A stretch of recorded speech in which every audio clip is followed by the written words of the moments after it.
What's going on, everyone? Today I'm going to talk about things that I like better about the E36 M3 over my E92 M3. So let's get to it.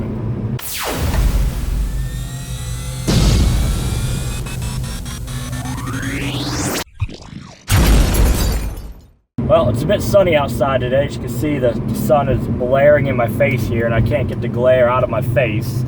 I guess this fall glare here. But anyways, we're going to talk about a couple things that I like a little bit better about my E36 M3 over this thing. Even though the E92 is a by far superior car, there are a little bit of things that I do like about the E36 that just triumph over this thing. One, cost. Obviously, a nice E92 M3, you know, with decent mileage, is going to cost you between 25 and 30 grand, if not more. If you could find a decent mileage E36 M3, you're looking at, you know, 15 grand, and you can find them all the way down to $5,000, probably all day long, which is good. So that makes the price point for somebody looking to get an entry-level M3 very affordable. You know, no matter how much money you make. If you make, you know, $8 an hour, you can still afford one. It's really that simple. Two, easy to work on. My E36, I've had that thing in pieces several times, and it's just so easy to work on. I mean, like I said, if you watch my video, you know, I have that little kit.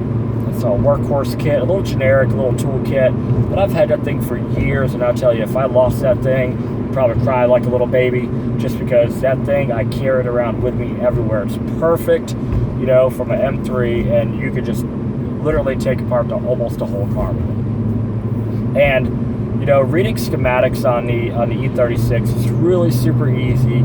Working in the engine bay is really easy. And if you ever try to stick your hand inside the engine bay of an E92, forget it. It's just really not a lot of room to work in there. So, 3, aftermarket parts. You know, if you had to buy anything for the E36 M3, there's tons, because they made so many of them. I think they made 10,000 of them every year for that they were made. There's just tons and tons of parts out there, and they're relatively cheap. I think one of the most expensive things I see for these cars are the Vader Seats. They, for some odd reason, will cost you a pretty penny, but even so, they're not going to break the bank. You know, if you were to look at parts for the E92 M3, they're just astronomical, outrageous for anything. I mean, I understand, you know, brand names are going to cost you, you know, a pretty penny, like the Vorsteiner, you know, front lip or something like that. I don't know if it comes built in with the actual front fascia piece, but I mean, it thing's like $2,000. Where do you see $2,000 in a part that's like an add-on to your car? I just don't see it. All right. So the next one is going to be how small the car is. The E92 feels like a big car to me. It feels like a tank. I'm a small guy. The E36, it feels like a go-kart. I love dogging around in that thing. I feel like I have more control over the car. You know, when I look out the front windshield, you know, I see this little itty-bitty hood, and I can just scoot the car around, and it just feels great. You know, if you're a tall guy, maybe not, you know, but for me, I'm 5'6", the car is absolutely perfect. Not trying to say that I don't enjoy this thing, it just feels a little too big, you know. The car has grown over the years. If I were to put this one beside my E36, you'll see it's probably over a foot longer. So, the next one. Now, I'm biased towards both, but as you can clearly see in my video if you watched it, once I got it running, I'm going through the gears. That's a manual, you know. I got a lot of slack for having a DCT, and to be honest with you, if you look in the forums, a lot of people prefer the DCT, it seems like, over the manual. But I have both, and I really thoroughly enjoy driving both.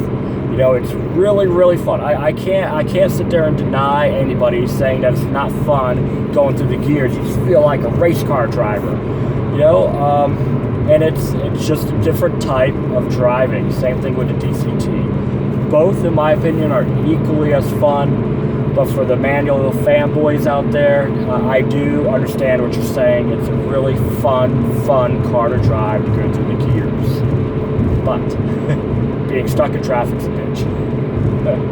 So there we go, guys. I've mapped out 5 things that I like about my E36 over the E92.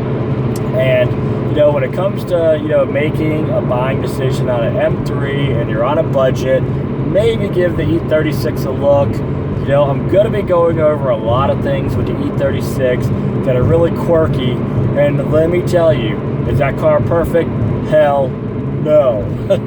There are so many things that really kind of, I guess you could say, will get on your nerve, will go wrong, will break, other than the engine, which is a good thing. So, you know, I hope you guys have enjoyed this video. Stay tuned for many other videos that I might have coming along. And of course, stay tuned for the E36 M3 project car. Got a couple things, you know, hopefully that I'm going to be doing to it here soon. And as always, thanks for watching, guys. Talk to you next time.